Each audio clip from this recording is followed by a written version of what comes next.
Party అధినేత KCR మార్గదర్శకత్వంలో BRS రానున్న రోజుల్లో ప్రజా సమస్యలపై పోరాటం చేస్తుందని ఆ పార్టీ నాయకులు మాజీ మంత్రి జోగు రామన్న అన్నారు. గెలిచిన పార్టీకి అవకాశం ఇవ్వాలని ఏడాదిన్నర కాలంగా సైలెంట్గా ఉన్నట్లు చెప్పారు. ఇకపై ప్రజా సమస్యలపై పోరాటం చేస్తామంటున్న మాజీ మంత్రి జోగు రామన్నతో మా ప్రత్యేక ప్రతినిధి ప్రసన్న ఫేస్ టు ఫేస్. మనం ఇప్పుడు బంజారాస్లోని తెలంగాణ భవన్ వద్ద ఉన్నాం. కేసీఆర్ చాలా రోజుల తర్వాత ఈరోజు తెలంగాణ భవన్కు వస్తున్నారని చెప్పేసి తెలంగాణ టీఆర్ఎస్ కార్యకర్తలు నాయకులు ఇక్కడ తండోపతండాలుగా రావడం జరిగింది. కేసీఆర్ ఈరోజు ఏం మాట్లాడతారని చెప్పేసి కార్యకర్తలు నాయకులు అందరూ ఎదురు చూస్తూ ఉన్నారు. ఇంతకుముందు ఎర్రవెల్లి ఫామ్ హౌస్లో ఉండి నేను బయటికి వస్తే తడాకా చూస్తా అని చెప్పేసి చేసిన కేసీఆర్ వ్యాఖ్యలు ఈరోజు ఎటువంటి పంచ్ డైలాగులు కొడతారని చెప్పేసి తెలంగాణ ప్రజలు యావత్తు కూడా ఎదురు చూస్తూ ఉన్నారు. ఇప్పుడు కేసీఆర్ త్వరలో ఇక్కడికి రాబోతూ ఉన్నారు. ఏం చెప్తున్నారో ఏం చెప్తారో అని చెప్పేసి టీఆర్ఎస్ నాయకులు అదేవిధంగా టీఆర్ఎస్ కార్యకర్తలు ఏ విధంగా సమాయత్తం చేస్తారో అని చెప్పేసి ప్రతి ఒక్కరు కూడా ఎదురు చేస్తూ ఉన్నారు. టీఆర్ఎస్ పార్టీ ఏర్పాటు చేసి 25వ సంవత్సరాలకు అడుగుపెట్టబోతూ ఉన్నది. 14 సంవత్సరాలు తెలంగాణ రాష్ట్రం కోసం అలుపెరుగని పోరాటం చేశారు. 10 సంవత్సరాలు అధికారంలో ఉన్నారు. ఇప్పుడు ప్రతిపక్షంలో వచ్చి సంవత్సరంన్నర అవుతుంది. భవిష్యత్తు కార్యాచరణ ఏ విధంగా ఉంటుంది, దాని గురించి ఏమన్నా ఇప్పుడు కేసీఆర్ చెప్పే అవకాశం ఉందంటారు సార్?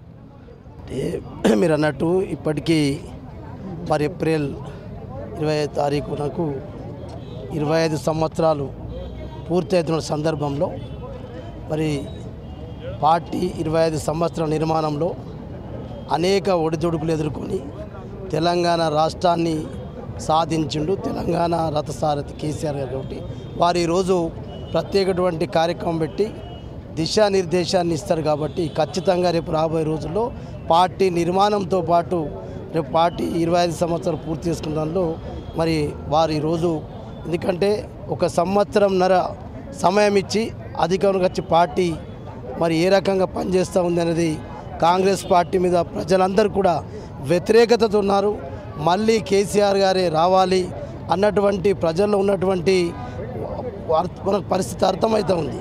దాన్ని బట్టి ఈరోజు ఈ కార్యక్రమం ఏర్పాటు చేసినట్టునే పూర్తి వివరాలు తెలుపుతారు. ఇప్పుడు ఏదైతే 25వ సంవత్సరం రజతోత్సవంలోకి అడుగు పెడుతున్న సందర్భంగా కేసీఆర్ గారు తన రాజకీయ వారసుడు ఎవరైనా అనౌన్స్మెంట్ చేసేటువంటి ఒక శుభాకాంక్షలు చెప్పేటువంటి గుడ్ న్యూస్ చెప్పేటువంటి అవకాశం అని ఉందంటారు? అటువంటి ఏముంటుంది, మాకు కాబోయే ముఖ్యమంత్రి గారు కూడా కేసీఆర్ గారే ఉంటారు కాబట్టి దాని గురించి ప్రస్తావన లేదు. కేసీఆర్ గారు కావాలని చెప్పి తెలంగాణ రాష్ట్ర ప్రజలు కోరుకుంటున్నారు. ఏదైతే ఇప్పుడు 10 మంది ఎమ్మెల్యేలు కాంగ్రెస్ పార్టీలో చేరారో వారిపైన ఎటువంటి చర్యలు తీసుకునేటువంటి అవకాశం ఉంది? చూస్తున్నారా మీరు, సుప్రీంకోర్టు ఏ రకమైనటువంటి అక్షంతలు వేస్తూ ఉంది. ఎప్పటి వరకు ఫిక్స్డ్ అని చెప్పి పదే పదే సుప్రీంకోర్టు ఒక ఉన్నత న్యాయస్థానం అడుగుతూ ఉంది. కాబట్టి దానిపైన అతి త్వరలోనే ఖచ్చితంగా ఉప ఎన్నికలు జరుగుతాయి. ఉప ఎన్నికల్లో మళ్ళీ టీఆర్ఎస్ పార్టీ గెలుస్తుంది. ఎమ్మెల్సీ ఎన్నికల లోపల బీఆర్ఎస్ అభ్యర్థి నిలబెట్టకపోవడానికి కారణము ఏమని చెప్పవచ్చు? మేము మొదటి నుంచి కూడా మా కేసీఆర్ గారు ఏ నిర్ణయం తీసుకున్నా సమయానికి అనుకూలంగానే వారు నిర్ణయం తీసుకుంటారు. ఇది పార్టీ సింబాల్తో ఉన్నటువంటి ఎలక్షన్ కూడా కాదు.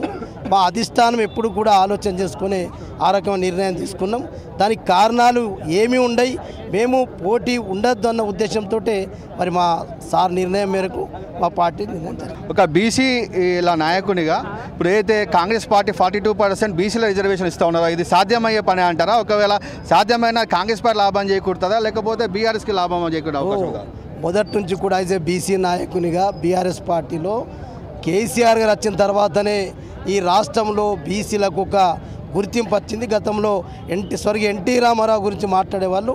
ఎన్టీ రామారావు గారి కంటే ఎక్కువ కేసీఆర్ గారు ఏర్పడినటువంటి అసెంబ్లీలోని అటు కౌన్సిల్ చైర్మన్ కానీ అసెంబ్లీ స్పీకర్ కానీ ఒక ఆర్థిక శాఖ మంత్రి అప్పుడు ఈటెల రాజేందర్ గారు కానీ ప్రోటోకాల్ ఉన్నటువంటి పోస్టులను ఆ రోజు బీఆర్ఎస్ పార్టీ ఇచ్చింది.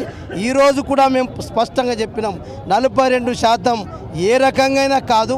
ఇది కేవలం ఒక బీసీలను గతంలో 50-60 సంవత్సరాలు కాంగ్రెస్ పార్టీ మోసం చేసింది. అట్లనే ఇప్పుడు బీజేపీ కూడా మోసం చేసిన 2 పార్టీలు నేషనల్ పార్టీలు ఎప్పుడు కూడా ఈరోజు బీసీలను మోసం చేసినాయి 2-2. కాబట్టి రేపు కాంగ్రెస్ కానీ బీజేపీ కానీ ఏ రకంగా వైఖరి ఉంటుందో మనకి ఇంకా రాబోయే రోజు అర్థమవుతుంది. బీఆర్ఎస్ పార్టీ స్పష్టంగా ఫస్ట్ అసెంబ్లీ 2014-15లోనే అప్పుడే మొదటి అసెంబ్లీలో మేము తీర్మానం చేసి బీసీలకు చట్టసభలో రిజర్వేషన్లు కల్పించాలని చెప్పిన పార్టీ మా బీఆర్ఎస్ పార్టీ కేసీఆర్ గారు. అట్లనే కేంద్రంలో కూడా బీసీ మంత్రిత్వ శాఖ లేదు, మంత్రిత్వ శాఖ పెట్టాలని చెప్పి బీసీ మహిళలకు కూడా రిజర్వేషన్లు మహిళలకు అందరికీ ఉండాలి, దాంట్లో కేటగిరీ వైజ్ ఉండాలని చెప్పి కూడా ఆ 3 తీర్మానాలు ఆ రోజు నేను బీసీ సంక్షేమ శాఖ మంత్రిగా ఉన్నప్పుడు కూడా ప్రవేశపెట్టిన విషయం కూడా ప్రజలకు తెలుసు. ఏదైతే కాంగ్రెస్ పార్టీ అధ్యక్షులు మహేష్ కుమార్ గౌడ్ ఉన్నాడో అతను కామెంట్ చేస్తూ బీఆర్ఎస్ పార్టీకి ఒక బీసీని అధ్యక్షం చేసేట దమ్ముందా అని చెప్పేసి తను వ్యాఖ్యలు చేయడం, దీని మీద మీరు ఏ విధంగా స్పందిస్తారు? ఇన్ని రోజులు ఎందుకు చేయలేదు? 60 ఏళ్ళ కాంగ్రెస్ పార్టీ ఈ రాష్ట్రాన్ని దేశాన్ని ఏలింది. ఏ రోజైనా ఒక బీసీ ముఖ్యమంత్రిని అప్పుడు కంబైన్డ్ ఆంధ్రప్రదేశ్ చేశారా? మరి అప్పుడు ఎందరో హనుమంతరావు గారు కావచ్చు, డి శ్రీనివాస్ కావచ్చు, అనేక మంది పెద్దలు ఉండే కదా.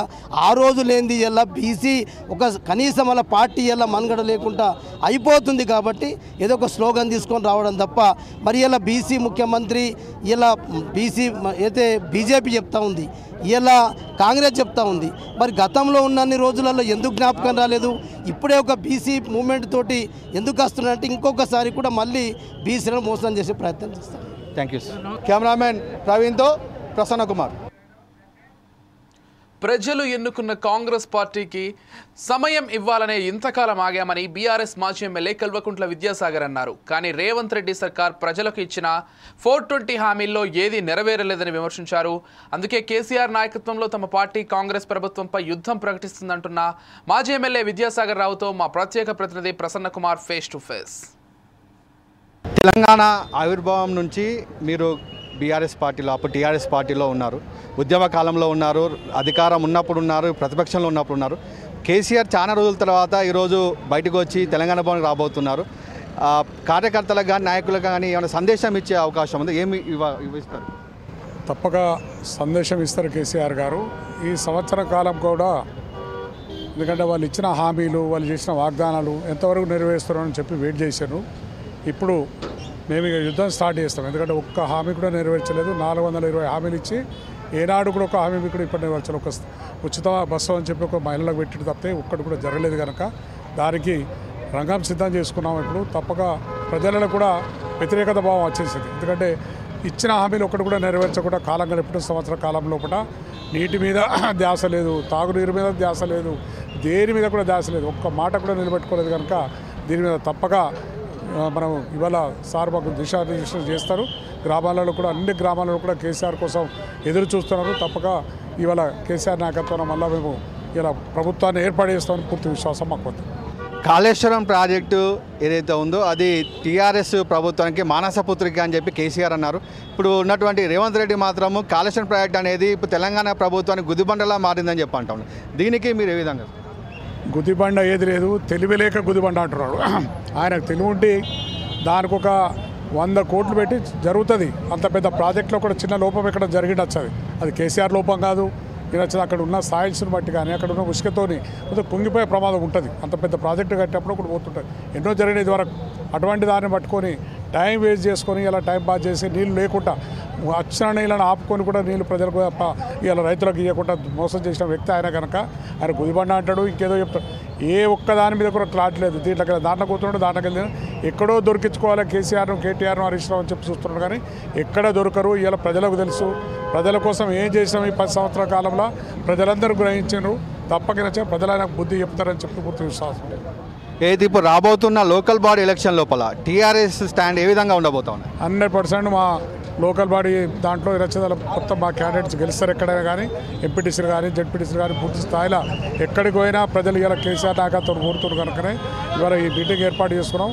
స్థానిక సంస్థలలో బీఆర్ఎస్ జెండా ఎగరేస్తాం.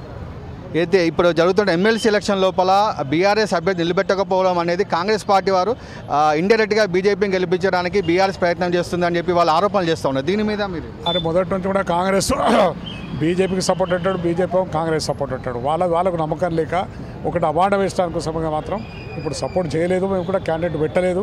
చూస్తాం ఈ ఎలక్షన్లో ఎవరు గెలుస్తారో ఏకతరని చెప్పి చూడడానికి కోసం వెయిట్ చేస్తున్నాం. కానీ తప్పితే ఎవరికి సపోర్ట్ చేయడానికి కానీ మా ఇవాళ కేసీఆర్ గారు ఒక మాట కూడా వీళ్ళకి సపోర్ట్ చేయమని చెప్పలే.